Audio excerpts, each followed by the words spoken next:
Jabriya. Les Jabriya, eux, ils ont nié le libre arbitre. Mais comment ils ont lié le libre arbitre? Par rapport à la guidée. C'est Allah, il égare qui il veut, guide qui il veut. Donc voilà. Moi, je me décharge. Moi, je me décharge de la responsabilité. Si j'ai volé, c'est parce qu'Allah, il m'a obligé, m'a contraint, entre guillemets, à voler. En réalité, ils ont une ambiguïté où ces gens-là, dans le libre arbitre. Certes, c'est vrai, mais dans cette notion de guider. Ils n'ont pas compris les deux sortes de guider. À l'inverse des Jabriya, donc il y a qui? Qadariya. Eux, ils ont nié le Qadar. Mais en réalité, quand on creuse un peu, ils ont un problème dans ce truc de guider, eux. Ils ont une ambiguïté un peu dans ce chapitre. Donc, ils ont une ambiguïté dans le libre arbitre, effectivement, ça se rejoint, hein. Ils ont une ambiguïté dans le destin, exactement. Mais ils ont une ambiguïté aussi dans la guidée. Et c'est pour ça que c'est bien de détailler les types de guidées qu'il y a. Il y a une guidée, Hidayat dalalati wal irshad. C'est la guidée, c'est la guidée que tout le monde pratique sur la terre lorsqu'on transmet le message. C'est une guidée d'appel. C'est une guidée de da'wa. C'est une guidée de conseil. C'est une guidée de signe. Hein? L'adhan, le Coran, les prophètes, les savants, barakallahu fik Hicham, les savants, les prédicateurs, vous-même les étudiants en sciences, lorsque vous transmettez autour de vous, ne serait-ce que ce qui est en votre capacité, vous pratiquez tous cette guidée. C'est une guidée d'appel. Et ça, en réalité, c'est une guidée qui peut être pratiquée par tous. C'est là où Allah Ta'ala, dans la traduction du sens, il dit dans le Coran, certes, tu guides vers un chemin droit. Certes, tu guides vers un chemin droit. C'est qui guide vers un chemin droit dans ce verset? C'est qui est visé? وَإِنَّكَ لَتَهْدِي إِلَى صِرَاطٍ مُسْتَقِيمٍ. Et en vérité, tu guides vers un chemin droit. Hein? Donc, c'est une guidée d'appel, de da'wa. Ça, elle peut être pratiquée par toutes les personnes qu'on a mentionnées avant, toutes les formes de da'wa. La deuxième sorte, par contre, c'est une guidée, hidayat tawfiq. C'est une guidée qui provient que d'Allah Ta'ala. Elle est exclusive à Allah Ta'ala. Et c'est celle-là qui fait que l'âme s'apaise. C'est celle-là qui fait que l'âme se soumet totalement. Ça y est. Ça y est. La foi pénètre. L'acceptation. Hein? Hidayat, voilà. Hidayat tawfiq. La guidée de succès, d'acceptation, machallah. C'est pour ça le verset, regardez, il y a des gens, ils n'ont pas compris en réalité. Ils ont dit, attends, je comprends pas. Le premier verset, وَإِنَّكَ لَتَهْدِي إِلَى صِرَاطٍ مُسْتَقِيمٍ. Ensuite, إِنَّكَ لَا تَهْدِي مَنْ أَحْبَبْتَ وَلَكِنَّ اللَّهَ يَهْدِي مَنْ يَشَاءُ. Le deuxième verset, tu ne diriges pas celui que tu aimes, mais c'est Allah qui guide qui il veut.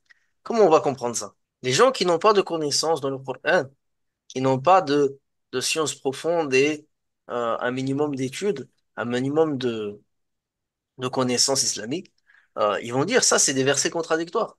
Ils vont penser que c'est des versets contradictoires. Premier verset, traduction du sens, en vérité, tu guides vers un chemin droit. Deuxième verset, tu ne diriges pas celui que tu aimes, mais c'est Allah qui guide qui il veut. Hein? Ça, c'est l'inspiration. Et ça, il n'y a que Allah Ta'ala qui donne ça. Alors, il y a la guidée d'appel. Le prophète, sallam, lui, quand il appelait les gens à l'islam, au tawhid, il guidait vers un chemin droit. Il appelait au haqq. Il appelait à la vérité. Il appelait au bien. Hein? Mais les faits, c'est là où il y a une distinction.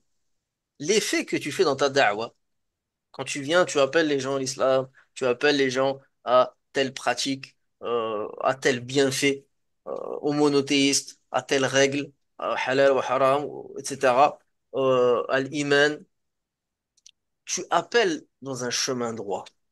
Mais l'effet qui va résulter de ta da'wah, Allah, il sait très bien qui mérite la guider ou pas. Allah, de par sa science, il sait très bien, cette personne-là, si vraiment elle a fait le choix de, d'écouter, d'être convaincu et d'adhérer. Et là, Allah Ta'ala, c'est là qu'Allah, il donne l'effet. D'accord? L'effet, c'est Allah Ta'ala qui va le descendre sur cette personne. Et c'est ça, Hidayat tawfiq.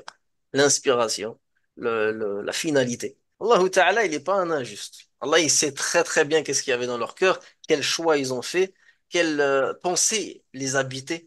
C'est pour ça qu'Allah, Allah, il garde qui il veut, et il guide qui il veut, mais cette volonté, elle est précédée de sa science. Ça, il faut bien le comprendre. Cette volonté-là, elle est précédée de sa science parce qu'il sait pourquoi il t'a guidé, qui mérite d'être guidé, et il sait pourquoi il va t'égarer et pourquoi tu es égaré. Yawm al-Qiyamah, il n'y a personne qui va arriver devant Allah Ta'ala en disant, oh, j'ai vécu une injustice. Personne. Ils sauront tous que c'est à cause de eux-mêmes qu'ils vont rentrer en enfer. Ils le sauront. Et ils remettront jamais en question le jugement d'Allah Ta'ala ce jour-là, malgré qu'ils vont aller en enfer. Il y a beaucoup de preuves dans le Coran pour les deux types de guidés. Hein. Ah. إنك إنك لا تهدي من أحببت Mm. ولكن الله يهدي من Mm. يشاء. Et vous savez, il y a quoi après ce verset? Il y a وهو أعلم بالمهتدين. Et ça, c'est fort. Mm. Je vais traduire. Tu ne diriges pas celui que tu aimes, mais c'est Allah qui guide qui il veut. Donc il est en train de te dire, c'est quoi ce verset, subhanallah, regardez. Ta guidée d'appel, ça reste une guidée d'appel. N'oublie pas. Mais c'est moi qui sais si son cœur il est apte à accepter ou refuser. Moi, je sais qu'est-ce qu'il a dans la tête, cette personne-là. Est-ce que c'est moi qui va décider, selon son choix, si je vais lui donner la guidée ou l'égarement? C'est Allah qui décide la finalité parce que Allah, il sait. Regarde la fin du verset, regarde. Wa huwa a'lamu bil muhtadin. Regarde, il dit quoi après? Il connaît mieux cependant les bien guidés.